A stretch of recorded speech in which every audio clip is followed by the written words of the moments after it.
Les quelques mois que le Seigneur passa en Judée de l'automne 29 au printemps 30 ne furent pas différents de ceux qu'il avait passés précédemment en Galilée. On voit le Maître faire les mêmes actes, prononcer des paroles tout à fait analogues. Il guérit des paralytiques, il rend la vue à des aveugles. C'est en Judée, à Jéricho, que se passe le touchant épisode que nous avons déjà vu de sa rencontre avec le petit publicain Zachée. C'est devant ces auditoires judéens qu'il prononce plusieurs de ses plus belles paraboles. De même que dans les mois précédents, chaque occasion lui est bonne pour donner une leçon à ceux qui l'entourent. Un jour, par exemple, une troupe hurlante lui amène une malheureuse femme qu'on secoue, qu'on insulte et qui tremble. On la jette devant lui. De quoi l'accuse-t-on? D'une faute très grave, si grave que la peine prévue par Moïse en ce cas est d'être lapidé, c'est-à-dire assommé à coups de pierre. Et les gens qui l'ont amené là interrogent Jésus avec violence. Vous comprenez leur mauvaise intention. S'il dit « il faut la tuer », il apparaîtra comme bien cruel, lui qui a toujours le mot de pardon à la bouche. Mais s'il dit « il faut la libérer », on l'accusera de désobéir à la loi de Moïse. Que fait-il? Il regarde la femme écroulée à terre, puis il regarde ses accusateurs, et il dit simplement « que celui d'entre vous qui est sans péché lui jette la première pierre ». Mais alors, que se passe-t-il? Ces hommes acharnés baissent la tête. La petite phrase les fait réfléchir. Sans péché, qui donc est assez pur de tout péché pour oser juger un autre être? Et peu à peu, ils se retirent tous l'un après l'autre, et la femme demeure seule au pied du maître, n'osant croire qu'elle a été sauvée.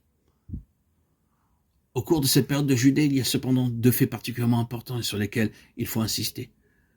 Un jour, qu'il était seul avec ses meilleurs amis, les disciples probablement sur quelques-unes de ces hauteurs d'où la vue s'étend large et où l'immensité de l'horizon donne comme une idée de l'infini divin, il fit ce qu'il faisait souvent, il se mit à prier.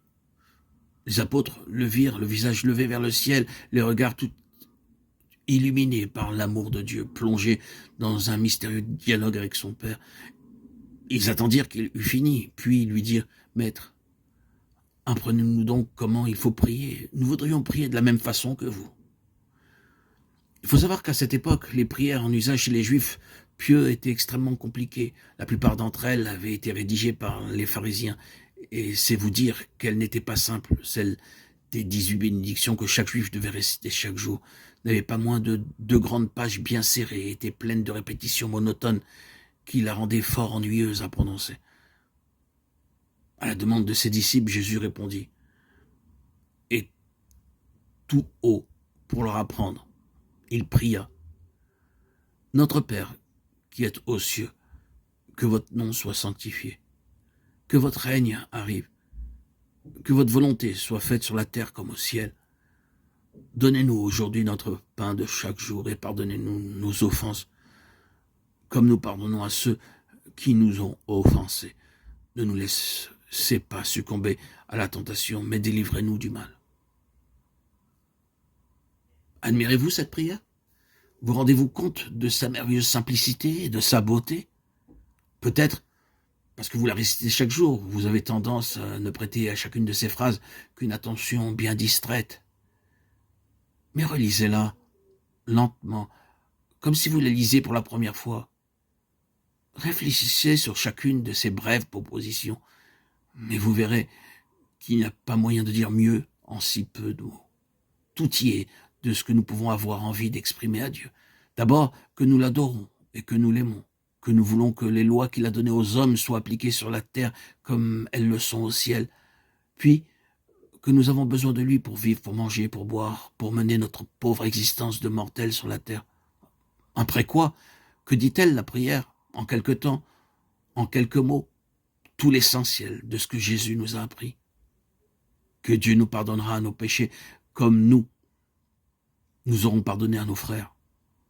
Qu'aimer le Seigneur et aimer les hommes, c'est la même chose.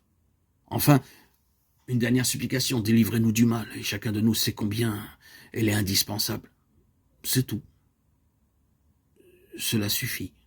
Vraiment, quand on relit lentement ces quelques lignes émerveillées devant tant de grandeur et de sagesse, est-ce qu'on n'a pas le sentiment que sont bien là des paroles divines, des mots auxquels Dieu lui-même ne peut pas demeurer insensible?